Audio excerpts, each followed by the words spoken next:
What's up everyone, and welcome back to another episode of building a Lego castle. You can see already in this first shot that I've got a load of work done so far already this week. So I'm going to be showing you exactly what I've done so far, the plans for expanding the MOC which I've already begun, as well as showing you all the other progress that I get done throughout this week's episode. I'll be working a bit on the castle as well as a load on the exterior terrain, and also asking you guys for some advice for some stuff that I'm going to be working on later in the MOC. Also, if you didn't see one of my recent videos, I do now have a Black Falcon army update for you guys, as I've pretty much doubled my army since I last showed it in episode 1. With that being said, make sure to hit that like button, subscribe to the channel if you're new, let me know what you think in the comments, but let's head into some progress and show you what I've done so far. So you'll notice, as I mentioned already, I've already got some work done on this MOC between the episodes 1 and 2, and now I'm going to explain to you what I've done so far and my plans for expanding the MOC in the future. So you can see I've extended this pathway all the way up the middle right here, as well as expanding to the left of the pathway as well, and getting pretty much this entire area done. You can see I've moved these trees over from that side,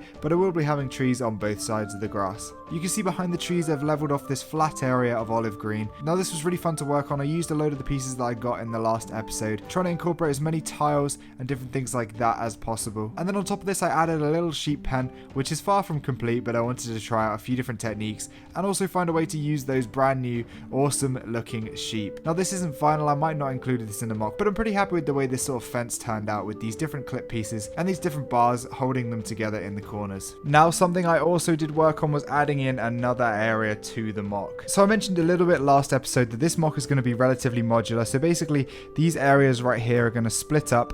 Pretty much I lined them with Technic bricks, and they're going to have Technic pins in the sides so they can just clip right together. For this I tried to keep all of the levels the same as they run between the base plates to make it look as seamless as possible. I'm going to be extending the river along the front of this area here, so this area is all raised up and I'll be flowing down into the river. I'm not entirely sure what I'm going to put up on this raised section right now, but if you have any ideas, let me know in the comments. I'm thinking this might be an area that the Black Ravens can use to stage their attack, or have some sort of path running up here as well. I'm really excited to get to work on the top of this area in the future episodes, and I'm going to have a ton of fun working on this. The last thing I have to talk about before we get into some more progress is this rocky area at the back of the MOC here. I've come to the conclusion that I'm going to remove this from the MOC. You're probably wondering, SW, why are you going to remove this? I think it just doesn't fit with the MOC. If you think about some villagers sort of coming down this pathway right here, they sort of hit the water and then there's just some rocks right in the way. It doesn't really make any sense. I'm pretty happy with the rock work. I think it looks really cool. I might try and incorporate it somewhere else, but I don't think it works for what I want here. What I'm going to do is I'm going to shorten the MOC,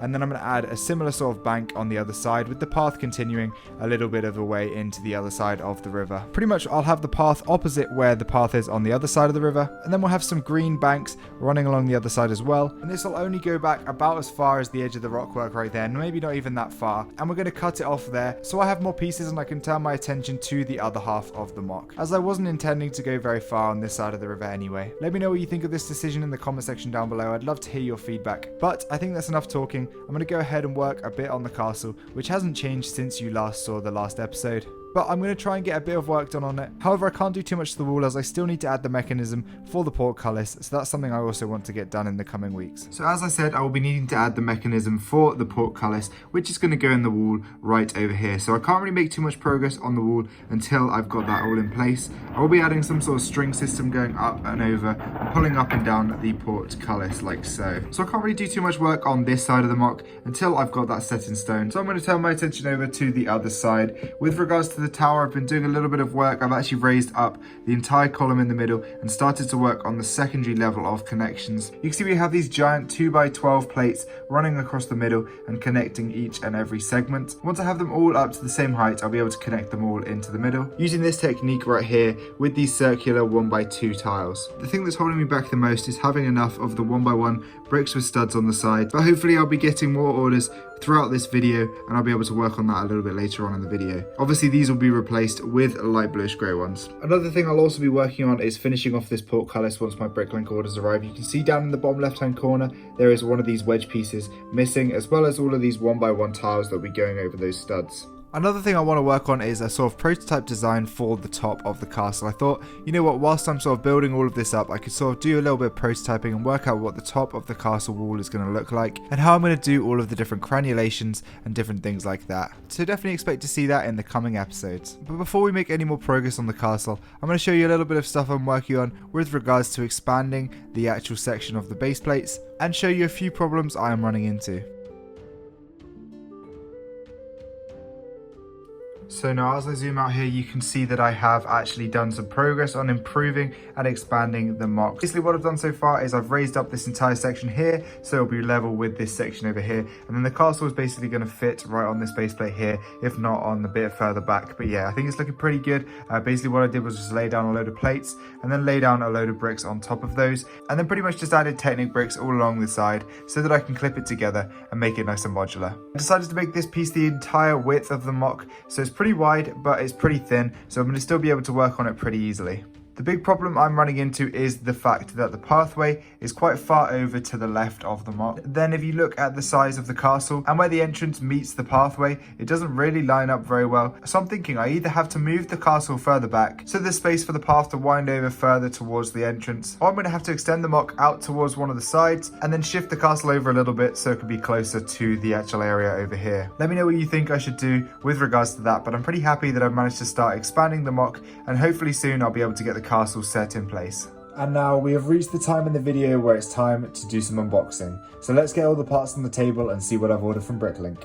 I honestly have had an absolute ton of Bricklink orders for the MOC coming in recently, so I'm going to quickly briefly go through each and every one of them very shortly because I know you guys want to see some progress. So let's have a look at the first one right here. We have some olive green, we have a few different headlight pieces and different snot pieces like that, and we have some giant olive green plates at the bottom there, which is going to be really useful, as well as some different black 1x1 tiles and a few other things for the castle walls. This next one right here has a load of filler brick as well as a few other little things that will be useful for the castle. Especially these saddles right here, which are really going to be great for my mounted knights.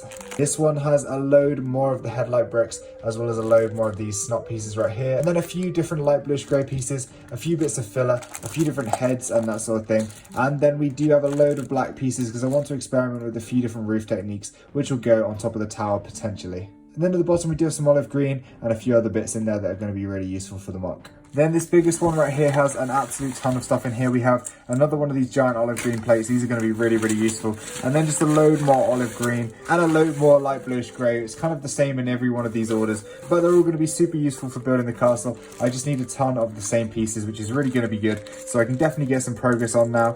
And I definitely won't be needing to order more parts for at least a little bit of time now. And I can go ahead with the terrain as well as the castle, which is going to be super useful. So speaking of which, let's get into some more progress. So using all those 1x1s, I managed to pretty much tile off and fill in all the gaps on the portcullis, and then I also used one of those wedge pieces to finish off the bottom section. So now I'm going to be removing that rock section from the MOC and sort of working on shortening the base plate, getting it ready for the further updates. I think this is something I really need to get better at, is changing up and sort of shortening MOCs and taking out things that I don't like. Because often I'll build something and I'll just think that'll kind of do, and I don't want to sort of change it. So it's definitely something that I recommend to you guys as well. When you have something that you're not entirely happy with, it's definitely worth ripping it out, even if it means destroying something that you're pretty happy with.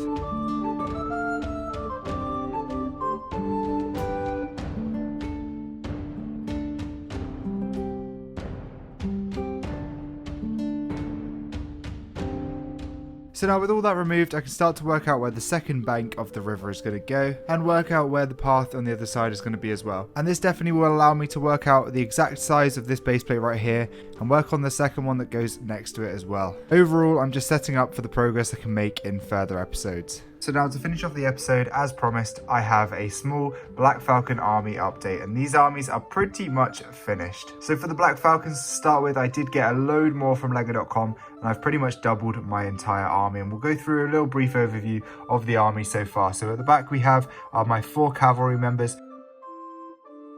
Then we do have my archers. I decided to make 2 of them longbow members. So these guys actually have these sort of hood pieces. I think they look really awesome. Then we have the rank of spearmen, which spans the entire double green base plate. I think this looks really, really good. I think there's about 32 here in total, but I'd love to expand these in the future. These guys are pretty simple. They just have spears, but some of them at the front do have shields as well. And then over to the left, we have the wizard, the queen, and then the queen's guard. This guy right here has a bit of extra armor and is in charge of just protecting the queen. And then all the way along the front, we do have my heavy knights. So all of these are like the main knights of the Black Falcon army. You can see these guys have a bit extra armor as well as shields for every single knight. And then some of the ones have these awesome extra helmets and things like that. And then we also do have the king and the extra knight right here, who's kind of like the king's main right-hand man, or should I say right-hand woman. And yeah, that's pretty much the extent of my Black Falcon army. The Black Raven army has improved a little bit, and it's pretty much now at the state where I'm pretty much happy with it. And I don't think I'll be expanding it in the future. There's a few odds and ends and miscellaneous figs in the background, which I'll slightly go over in a second,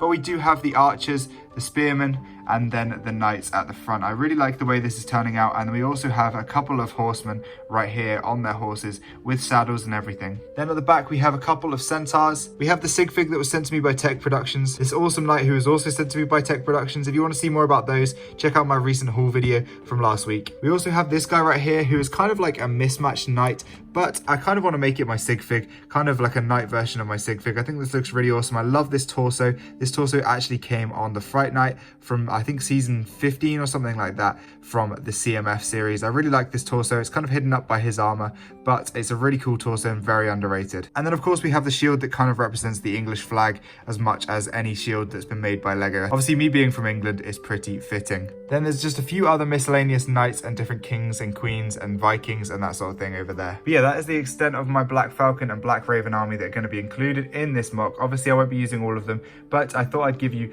a brief little army update at the end of today's video. But yeah, that's about it for this episode of Building a Lego Castle, guys. I hope you did enjoy. If you haven't already checked out episode 1 to see all the different plans and sort of ideas for the mock, then go and check that one out. I'll leave a link at the end of the video, as well as in the YouTube description of this video. Let me know what you think of it in the comment section down below, as well as hitting that like button if you did enjoy, and of course subscribe to the channel for more Lego Castle content, as well as Lego Star Wars and much more. But yeah, I hope you had a great rest of your day, and I'll see you in episode 3.